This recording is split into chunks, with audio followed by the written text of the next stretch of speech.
You're little now, aren't you?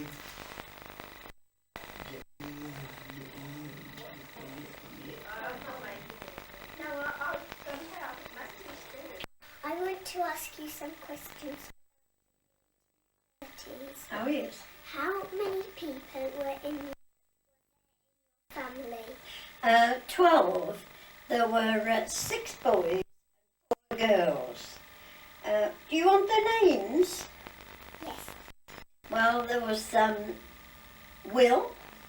William, Leslie, Harold, Hartley, Gladys, Stan, Vic, Annie, that's me, and then Alice. 10 of us. Yeah. Have to rent your house? Yes. I can't remember how much it was, but it was less than a week. And was your house?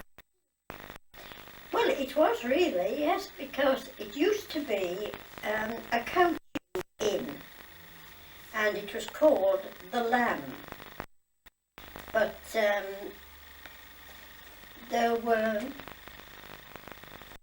it was quite big, really. Did you have your own room? No, because Alice, my youngest sister, and myself, we always slept together. And latter years we had a room on our own. But before that, we slept in the middle room, which was enough to hold 6 beds. Because that is where they used to call the club room. Right? Did you have a big garden? Not really as a garden, but we'd got a big shed where we kept the horse, because we did have at that time a horse and cart that Grandpa used to drive. So that's why we didn't have any garden. And then we had another big stable that Grandad used for a workshop. And then we had the place where they did all the baking for the old public house. And there were all the ovens and things like that in there.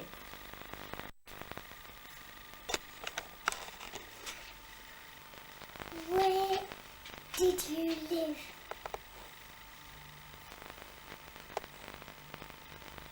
After that, you mean? Where did you live? Well, we lived in Starbridge Road, Lye, which was also called Hay Green. And it was very near to the crossings at Lye Cross. What else can I say? Something else? Did you move from that house? Yes, we moved farther down the road from there. And having a horse and cart, we moved all our own furniture. We didn't have a van to move it. And we didn't even put the horse in the shafts to draw it either. Uncle Victor and Uncle Stan drew it themselves down the road. And we moved to this bigger place, and that cost us £3 a week. And Granny was ever so upset at the time because she didn't know whether we'd be able to afford £3 a week. But we did, and we lived there for quite a long time. Did you help with the house work? Not really, because having older sisters, they did the housework. So Auntie Alice and myself, we didn't do anything like that. Did you have hot running water? No, there was no hot running water. Because the outhouse where we had to wash and do washing and all that sort of thing was across the yard. There wasn't any running water, any hot water. Did you have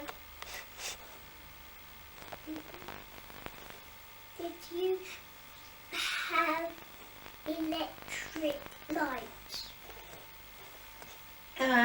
Not at the beginning.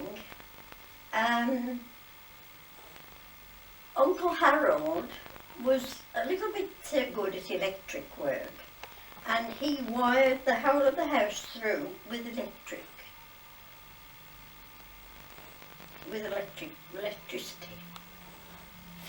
Did you have flushing toilets? At the first house, no.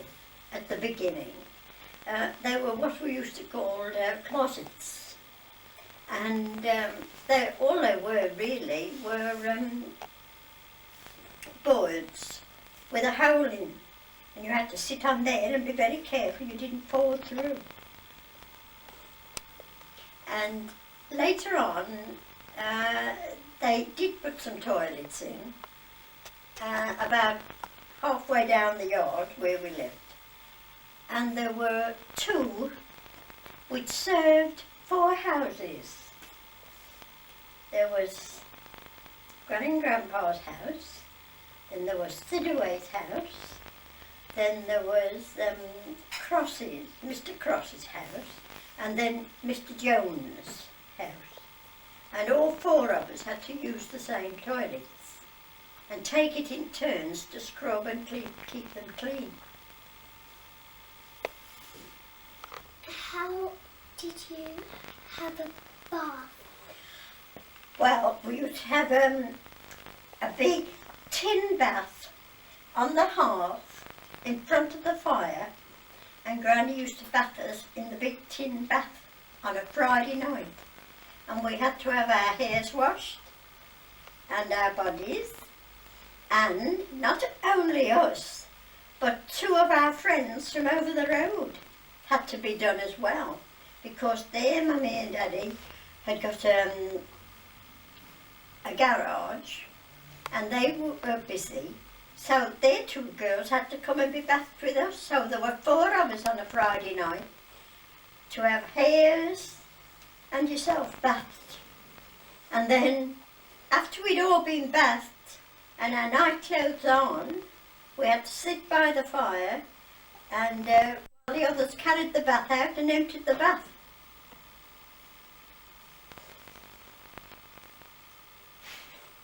How did you keep your house warm? Well, there was only one fire, and that was, it was a black-leaded grate, a big one. And she'd got an oven both sides. One was to cook in, and the other one was it was lined with something, and you could put hot water into it. Not water to drink to make your tea or anything, but water that was hot, and that helped to fill the bath up, of course. And there used to be a hook right across the top of the grate, and some hooks on it, and you used to hang your kettle on over the fire to heat and to boil, to make your tea or anything. And that was the only heat in the house. So when we went to bed at night, we used to have a hot brick or something like that to put in the bed to keep you warm. We used to get these fire bricks and put them in the oven and heat them up, and then wrap them in a bit of flannel or something like that to keep you from getting burnt. And that was how you used to warm your bed. Did you have, and how did you cook it? Well, we had some very nice food, not the sort of food would you eat today? But very plain. We had, for breakfast, we would have bread dipped in fat and fried. And we were very lucky to get that because a lot of little children don't have anything to go to school with. At one time, they used to come to the side door, our side door, and Grandad would give them some potatoes that he'd boiled for the pigs.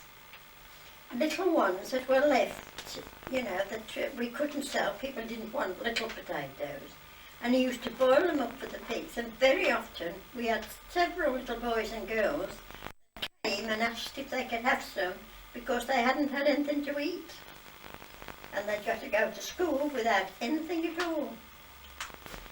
And then we used to have groaty pudding. That was made with meat and groats and onions. And also we used to have sweets and potatoes and sausages or something like that, because two of my brothers were in the butcher's shop, so we could have meat where lots of other little children didn't. And we used to have stews done in a stewed jar in the oven. And also we used to have a big pot that hung over the fire so Grandma could boil a stew in there as well. And at pancake day we used to have a good time because Grandma had got a big frying pan like that with a handle over, and she used to hang it on the gale hook and she used to make pancakes, and they were as thick as your finger and this big round, and she used to make a great big plate, well, about that high, of pancakes. And all my brothers and sisters used to come, there were 10 of them, and they all used to come for a pancake on pancake day. And we even used to lend it out to different people because they hadn't got a big pan like that. And they used to come and borrow it so that they could do their children some pancakes. Right? Did you go to school? What was it? And what was it like? Well, quite similar, I should think. Well, it wouldn't be like you do today because you've got desks and little chairs, haven't you? We used to sit on hard benches, and some classes had the desk and a little chair attached, you know, so that you just sat at the desk and chair. And you know, we used to learn similar things to you, only probably not quite so hard. So I think the things are harder today, aren't they, than what we had them. Can I stop? School when we were 3 years old, and we used to go in the baby class, and I can remember the sandpit. We had a sandpit up the corner, and in the afternoon we used to have to lie down and go to sleep. We used to have a little nap in the afternoon. That was in the baby class. And of course I was 3 years older than Alice, and when Alice started to school I'd passed up into higher classes, and she cried and cried, and they had to fetch me out of my class to go and sit by her and keep her quiet because she cried so much. And we had some nice teachers, and they used to stand at the front of the class, and they'd got a big blackboard. One or two had got them on with easels, but some had got them nailed to the wall, and they used to write with chalk, the same as they do now, I suppose, and clean them. And there was always one put so that they always cleaned the blackboard, you know, for the teacher. That was when we were in the small classes. But when we were about 7, we passed up into the higher classes, you know. And there were 2 Miss Astons that were in the class. There were teachers there, and Miss Wall, Miss Davis was the headmistress. And I remember we had to learn to knit, and there was one little girl, and she couldn't see very well, and she wasn't very quick, and she got her knitting in such a tangle, and they set me the job of getting her to learn to knit properly, which was quite a thing, because she couldn't see well enough to keep her knitting straight. That was one memory. And about that time I had a bad illness, and I didn't go to school for quite a long time. But then when I went back, we passed up into the 3rd class, and I was 2nd that year in the class. And the teacher bought me a beautiful little velvet pochette, a little tiny bag like that, and it was blue and gold, which was lovely. I thought the world of that. I haven't got it now, I don't know what's happened to it, but I did love it then. And then at the last class I was in, which was the top class, I didn't do any work. Do you know why? The teachers said I was so good at sewing, so they set me on making a tablecloth, and I had to do all drawn thread work on the tablecloth. And that's what I did the last year I was at school, sewing. And I'm still sewing. I don't. Everybody gets smacked at school. Well, I never actually saw anybody get smacked, but I know some of the boys did. But you see, when we went up into the bigger classes, there weren't any boys in that part of school. They had a separate part. So really, it was either boys that got smacked and caned. So I didn't see anything like that. But what I do remember, at first, in the 1st class that we passed up to, we did have slates to write on.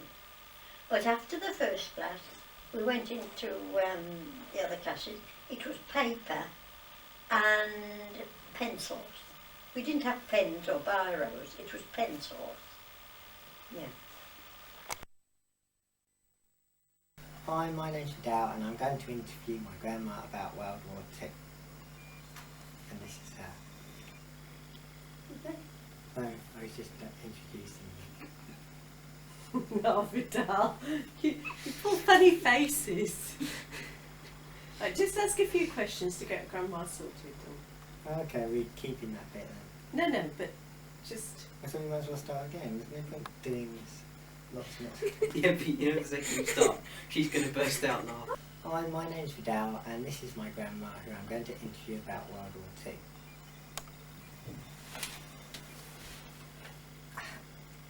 How old were you when war broke out? Around 21. And where were you living? Starbridge Road, Lyde, Starbridge. Do you remember where you were when war broke out? Not exactly, but I presume I would be either at work, or if it was at a weekend, I would be at home. Where did you work before the war? Lavenders, the tailors. And during the war, did you work then as well? I worked there for a time, and then I had to go to the Austin Motor Works on munitions.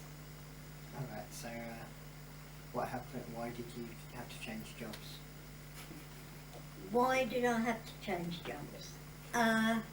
Well, you had to in the war. You were drafted to munitions All right. if you weren't in a job that held you back. Okay. Did you have enough food during the war? Sorry. Did you have enough food?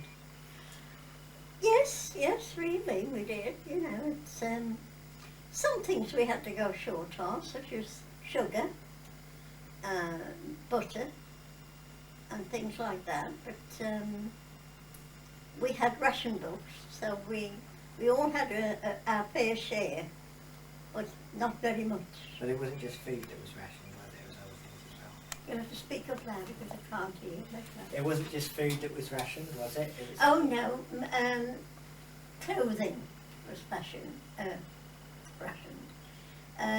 To buy clothes you had to have coupons, and we had a book with all our ration coupons in.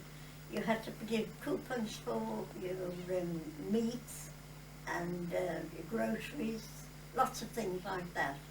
Also for materials or something to make up for clothing. Were any of your family actually fighting in the war?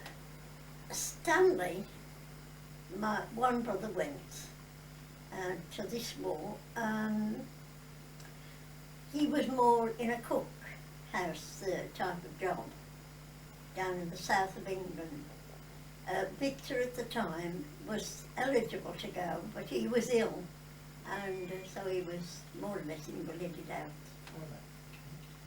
Were there any bombs dropped near where you lived? There's a viaduct that's in between Stourbridge and Lye, and there was one dropped at the side of there. I think there were a few incendiary bombs dropped, but nothing to do any damage. So you weren't. No. Right. So We could see from our back bedroom window, if we went stood there when the bombers had gone over, you could see all the fires in Birmingham, you know, burning. You could see the sky lit up in red. So what sort of entertainment was there during the war? Well, the picture houses kept open, and there were pictures running, but of course, you always had to be on the alert in case there was a raid and you had to all run down for the shelters. I'm afraid I never ventured out that far because they were in Stourbridge at that time, and the Lye ones weren't open. So was there anything else, or was that it? Anything else going on, you mean? Yeah. Well, we had learned first aid and all that sort of thing, and we had to do fire watching. You had the girls at Lavender's. They took turns. I think there were about 3 or 4 on each night, and you had to go and sleep there and watch out in case any bombs or incendiaries came down. You know. Didn't really have a lot of time then to. No, there wasn't a lot of pleasure time. No. Okay. Well, thanks for being interviewed. And, that's the end. Thank you.